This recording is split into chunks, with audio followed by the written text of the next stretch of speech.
Welcome back, everybody. You join me in Pavlovsk, beautiful Pavlovsk.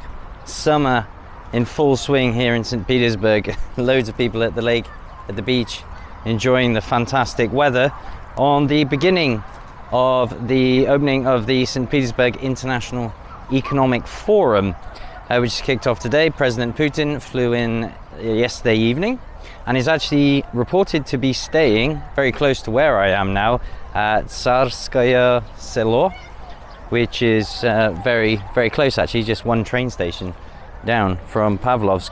Peskov came out and discussed some of the ideas behind the Economic Forum and what it stands for. Made some interesting statements, I thought.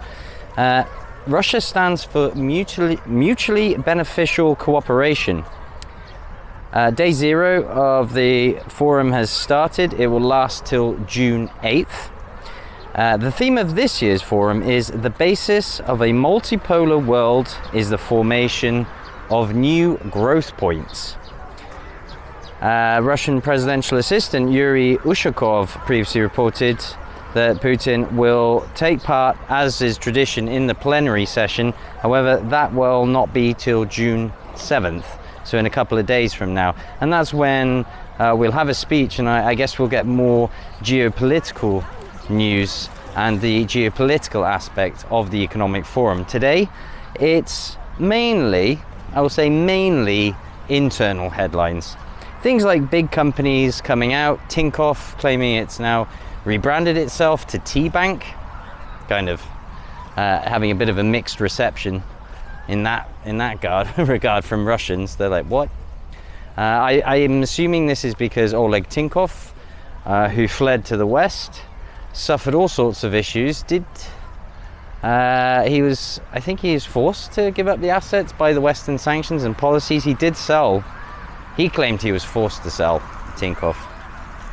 On the topic of banks, bad news for Russians on the economic front, particularly mortgages and lending, where Sberbank has increased the interest rates by 1.5%, bringing the base level to something like 18.5%, which is actually quite crushing for buyers of houses on credit, which is serving to restrict the property market, certainly in St. Petersburg, according to one of my friends.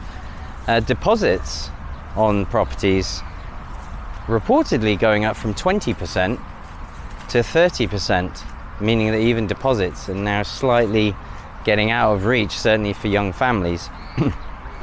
Sberbank and VTB announced opening new branches in the new territories. They'll start with Lugansk, Donetsk, and finally Mariupol. This is pretty big news for those regions, and also it's clear, strong signal that Russia is there to stay, and that will be also beneficial to the population there. Other news has been Lada announcing a new model of car, which again, economically speaking, is actually quite big news. It looks fairly respectable. I imagine it will feel quite Chinese. In the sense it will look nice, but the materials to the touch will probably be on the low end of the budget, given that the most basic budget model will be between 1 million and 1.2 million rubles to buy. Now that is good news, and Russia does need a model of car to compete with the Chinese competition, given that the new Chinese cars have steadily increased to the point where they are about the 2 million ruble mark, and Lada's own offerings are around that area as well. The Granta was the previous budget version, but the Vesta was about 2 million, and even a Buhanka now, I think at the base rate it's something like 1.2, 1.5 million rubles new, keeping in mind they cost about 500,000 rubles just a couple of years ago. So news in the automotive sector, the banking sector, medical sector. There were some announcements with oncology, some cancer research, AI technologies being patented and pioneered in the use certainly in the healthcare sphere. The patent office, the Russian patent office, announcing a whole swath of new patents that have been filed across a lot of spheres, but a lot of technological advancements. And I guess going back to Putin, the other headline that made me smile was his family tree. To give you the short version, President Putin's cousin commissioned a study going all the way back to the abolition of serfdom in Russia, and it turns out President Putin is descended from peasants from Tver region, which is quite fitting really. It's not halfway between Moscow and St. Petersburg, but it's on the way up that route. And on that topic, a high-speed rail network, it was previously announced. I did come across this news earlier in the year because I remember sharing it. A high-speed rail network will take you from St. Petersburg to Moscow in 2 hours 15 minutes, which I can tell you is astounding given that it's 8 hours, 8 bone-crunching hours in the Bukhanka if you drive. Sapsan is, I believe it's about 3.5 hours, and Sapsan that's pretty good, that's pretty fast, very comfortable.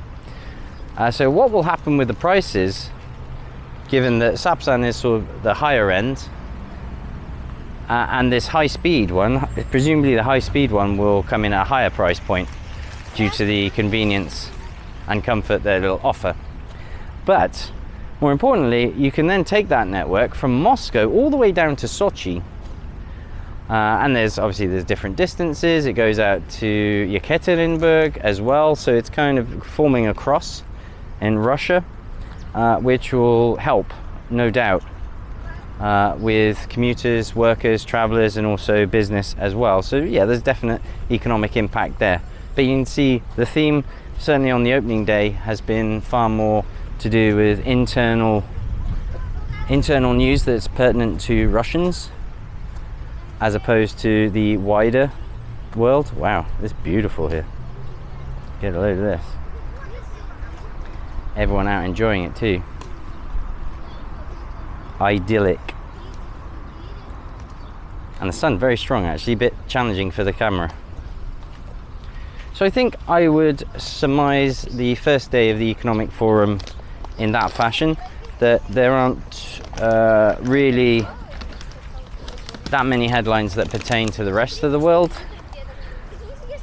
The Taliban.